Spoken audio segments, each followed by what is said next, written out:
मनाली का खराब हो रहा था, सुंदर सिंह ठाकुर जी ने कहा पर्यटन में हमें सबसे बड़ी कमी जो नज़र आती है वो एक बड़े एयरपोर्ट की कमी नज़र आती है।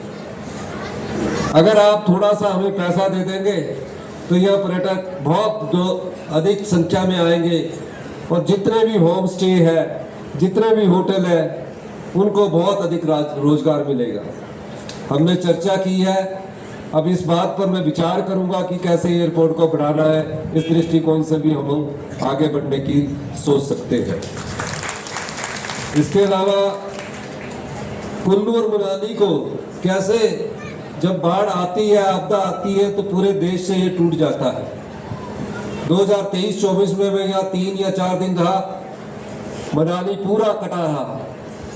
हमने एक अल्टरनेट रोड के रूप में सोचा है कि हम जोगिंदर नगर से भुगुजोर टनल का निर्माण करेंगे, ताकि 1 घंटे में अगर आप जोगिंदर नगर पालमपुर से कुल्लू पहुंच जाएंगे। उस टनल की हमने डीपीआर बनाने का निर्णय लिया है। आज हम डीपीआर की सोचेंगे तो आने वाले भविष्य में उस टनल का निर्माण किया जाएगा। पिछले 3 साल से प्रदेश में कांग्रेस की सरकार है। हमारी सरकार ने पिछले 3 साल में क्या किया, और जो जयराम ठाकुर जी यहाँ आकर हमारे नेताओं पर जो तंज कसते हैं, उन्हें मैं बताना चाहता हूं, आप 5 साल सत्ता में रहे, आपने जनता का दुख नहीं बांटा, आपने आप परिवार का दुख नहीं बांटा। आप सत्ता में इतने लीन हो गए कि आम आदमी की आवाज आपसे दूर हो गई, और हमने सत्ता में आते ही उन आम परिवारों के दुख की लड़ाई भी लड़ी और उनका दुख भी बांटा। इस प्रदेश की संपदा पर अगर किसी ने कोई मांग नहीं की तो उसका मतलब ये नहीं था कि हम उसके दुख को नहीं जानते। सबसे पहले हमने इस प्रदेश की संपदा का एक भाग उन बच्चों को दिया जो बच्चे अपनी माता को खो चुके थे, अपने पिता को खो चुके थे।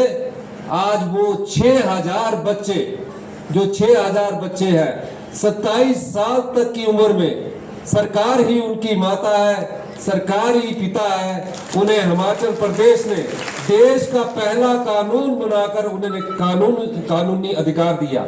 आज 18 साल से ऊपर के बच्चे को हम 4000 रुपया पॉकेट मनी दे रहे हैं, पढ़ाई का पूरा खर्च दे रहे हैं, शादी के लिए हम 2 लाख रुपया दे रहे हैं, और अपना कोचिंग लेनी है +2 के बाद, उस कोचिंग का 75,000 रुपये का खर्चा हिमाचल प्रदेश की सरकार दे रही है। यही नहीं, उन अनाथ बच्चों ने हमसे मांग नहीं की थी। उसके अलावा जो विधवा बहनें हैं जिनका पति अचानक उनको छोड़कर चला गया, उनका बेटा डॉक्टर बनना चाहता है, बेटी डॉक्टर बनना चाहती है, इंजीनियर बनना चाहता है, पीएचडी की पढ़ाई कर रहा है, यूनिवर्सिटी में एमएससी कर रहा है, एमफिल कर रहा है, पीएचडी कर रहा है, किसी आईटीआई में पढ़ रहा है, आईआईटी में पढ़ रहा है। हमारी सरकार ने इंदिरा गांधी सुख शिक्षा योजना लाकर उन हजारों विधवाओं के, जो विधवाएं हैं, उनकी पूरी पढ़ाई का खर्चा हिमाचल प्रदेश की सरकार उठा रही है। चाहे उसकी फीस 1 लाख रुपया भी क्यों ना हो, हिमाचल प्रदेश की सरकार उन विधवा बहनों के बच्चों पर मरहम लगा रही है। ये हमारी सरकार ने किया। जो भ्रष्टाचार के चोर दरवाजों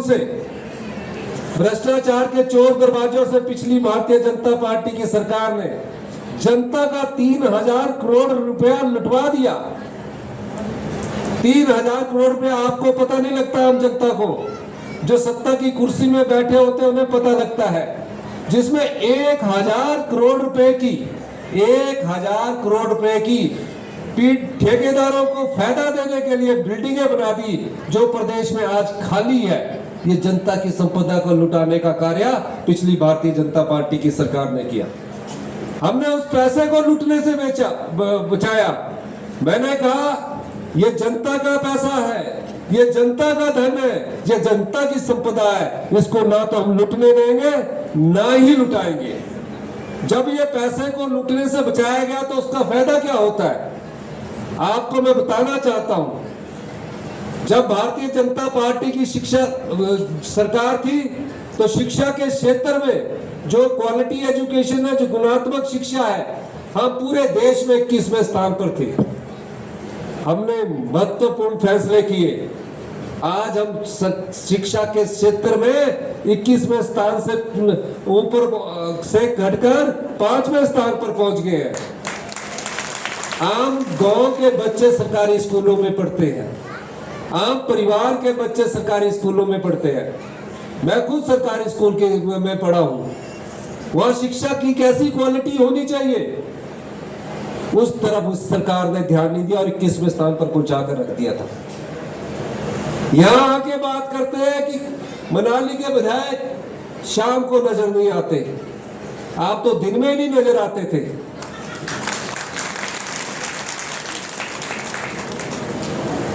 जितना दर्द भुवनेश्वर गौड़ के दिल में मनाली के लिए है, जितना सेवा भाव भुवनेश्वर गौड़ खान के दिल में मनाली के लिए है, ऐसा दर्द बहुत कम देखने को मिलता है।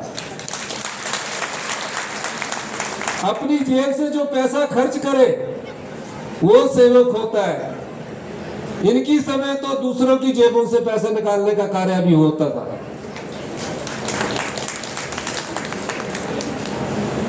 मैं आज ये कह सकता हूं कि हम शिक्षा के क्षेत्र से लेकर हेल्थ सेक्टर में नंबर 1 बनने जाएंगे। ग्रामीण अर्थव्यवस्था को मजबूत करने के लिए मनाली की जो हमारी बहनें हैं, जो दुग्ध उत्पादक है, कभी मेरे पास नहीं आई। 32 रुपए लीटर दूध हुआ करता था, सिर्फ 1 रुपया बढ़ा देते थे, 2 रुपया बढ़ा देते थे। हमने ग्रामीण अर्थव्यवस्था को मजबूत करने के लिए दूध का रेट 51 रुपए किया और 2 रुपए लीटर के हिसाब से, प्रति किलो के हिसाब से उन्हें हमें एक्स्ट्रा पैसे देने की बात भी कही है। तो 53 रुपए लीटर हम प्रति लीटर के हिसाब से, प्रति किलो के हिसाब से दूध खरीद रहे हैं, ताकि गांव की महिलाओं के हाथ में पैसा आए। अभी गौड़ साहब बोल रहे थे कि 5000 से 8000 होता था, और इस बार तो महिला मंडलों की संख्या भी बढ़ गई कहते हैं। मैंने पूछा क्यों महिला मंडलों की संख्या बढ़ गई, तो मेरे से खान साहब बात कर रहे थे कि आप महिलाओं को 1500 रुपया दीजिए। मैंने बोला 1500 रुपया का 15 लाख तो दिया नहीं। मोदी जी ने कहा कि सबके अकाउंट में 15-15 लाख आएगा। लेकिन मैं ये कहना चाहता हूं, 1500 रुपया लेना चाहते हैं हम लोग? नहीं लेना चाहते ना? लेना चाहते हाथ खड़ा करके बताइए। सारे नहीं लेना चाह रहे ना? सारे नहीं उठाते हाथ, नहीं लेना चाह रहे? अगर जो हाथ उठाएगा तो बताइए। हमने, पार्टी ने वादा किया था कि हम महिलाओं को जिसकी आय 1-2 लाख या 3 लाख से कम होगी उसको हम 1500 रुपया देंगे। लाहौल स्पीति में हमने देना शुरू कर दिया, पांगी में हमने देना शुरू कर दिया। आप जल्दी से फॉर्म भरिए, 1 अप्रैल 2026 से आपके अकाउंट में 1500 रुपया मिलना शुरू हो जाएगा।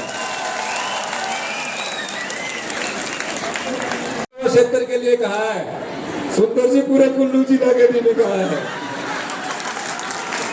मनाली विधानसभा क्षेत्र में हम 1 अप्रैल 2026 से 1500 रुपया सुख सम्मान निधि का देना शुरू कर देंगे।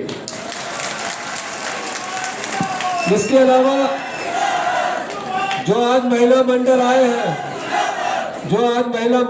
हैं, उनको मैं 35,000 रुपया प्रति महिला मंडल देने की घोषणा करता हूँ।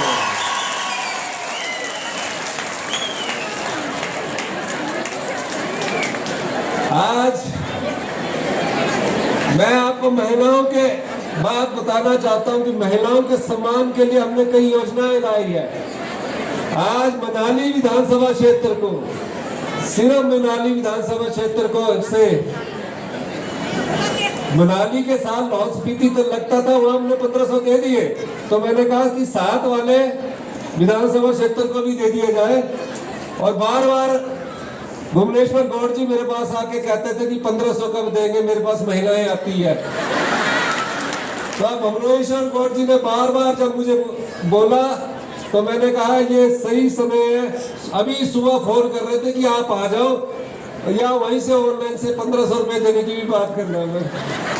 मैंने कहा कि हम आते हैं तो इन्हीं शब्दों के साथ एक बार फिर से मैं आपका बहुत बहुत धन्यवाद करना चाहता हूं। और मैं एक और क्या बात कहना चाहता हूं, भारतीय जनता पार्टी की सरकार ने मनरेगा को खत्म कर दिया है, मनरेगा की आत्मा को खत्म कर दिया है। मनरेगा डिमांड ड्रिवन थी, पंचायत प्रधान लिखता था, उससे आपके रास्ते बनते थे, कुएं बनते थे। अब कोई पंचायत प्रधान लिखेगा नहीं, कहीं स्कूल की बिल्डिंग बन रही होगी, ठेकेदार के अंतर्गत बन रही होगी, उसमें आपको मनरेगा के तहत काम मिलेगा। हमने इस चीज का विरोध किया है और जल्दी ही जो मनरेगा गारंटी योजना थी जिसमें आपको पक्का रोजगार मिलना था, उस दिशा में हम भारत सरकार से बात कर रहे हैं, पर उन्होंने कानून पास कर दिया है। इस सब के लिए, मनरेगा के लिए आप सबको इकट्ठा होना पड़ेगा और एक आवाज उठानी पड़ेगी। आप सब लोग आवाज उठाएंगे मनरेगा के लिए? जो मनरेगा, ये भारतीय जनता पार्टी ने उन महिलाओं पर कुठाराघात किया है, उस गरीब परिवार पर कुठाराघात किया है जो गांव के दरवाजे पर 100 दिन का रोजगार कांग्रेस की सरकार ने, डॉक्टर मनमोहन सिंह जी की सोच ने और श्रीमती सोनिया गांधी जी ने दिया है। हम उसके खिलाफ आवाज उठाएंगे और सब मिलजुल कर एक आवाज उठाएंगे। इन्हीं शब्दों के साथ मैं आप सब लोगों का बहुत बहुत धन्यवाद करता हूँ। जय हिंद, जय भारत। श्रीमती विद्या नेगी जी, चेयरमैन महिला आयोग, शेषराम आजाद जी, जिला अध्यक्ष, राजीव किमटा जी, चंद्रकेश शर्मा जी, मंच पर बैठे सभी हमारे साथीगण, विभिन्न मनाली की महिला मंडल की हमारी सदस्य, युवा साथियों, प्यारे बच्चों, 20 जनवरी को ये आज कार्निवल का शुभारंभ आज हुआ है। पहले ये 1 जनवरी को हुआ करता था और उस समय भी बहुत ठंड हुआ करती थी। मनाली में जनवरी फरवरी में वैसे भी बहुत ठंड होती है। अभी भुवनेश्वर गौड़ जी बोल रहे थे कि मनाली में कुछ छोटे छोटे काम है जो 2-2.5 करोड़ के हैं। अगर 2-2.5 करोड़ के छोटे छोटे काम 8-9 है तो बड़े काम कितने करोड़ के होंगे? लेकिन मनाली में जब भी भुवनेश्वर गौड़ जी जो भी काम लेकर आते हैं, हमेशा से मैं उनके काम को अधिमान देता हूं और मेरी कोशिश रहती है कि उनके काम को पूरा किया जाए। मनाली विधानसभा क्षेत्र जो है वो पर्यटन की दृष्टि से पूरे विश्व में विख्यात है और यहाँ जब भी कोई पर्यटक आता है, यहाँ का प्राकृतिक सौंदर्य देखकर वो मंत्रमुग्ध हो जाता है। मैं भुवनेश्वर गौड़ जी को बताना चाहूँगा कि मनाली के पर्यटन में 4 चांद लगाने के लिए हम जल्दी ही, जिसकी की चर्चा मुझसे भुवनेश्वर गौड़ माननीय खान साहब ने की थी, उसमें हमारी इनके साथ चर्चा हुई। 250 करोड़ रुपए की लागत से एक मनाली के साथ रिवर फ्रंट बनाने जा रहे हैं, जहां टूरिस्ट भी आएंगे और आप लोग भी उस रिवर फ्रंट में बैठकर व्यास नदी का लुत्फ उठाएंगे। इसके लिए जल्दी ही मैं स्वीकृति देने जा रहा हूं और जो भी भुवनेश्वर गौड़ जी ने कहा है उस सब को मैं स्वीकृत करता हूं।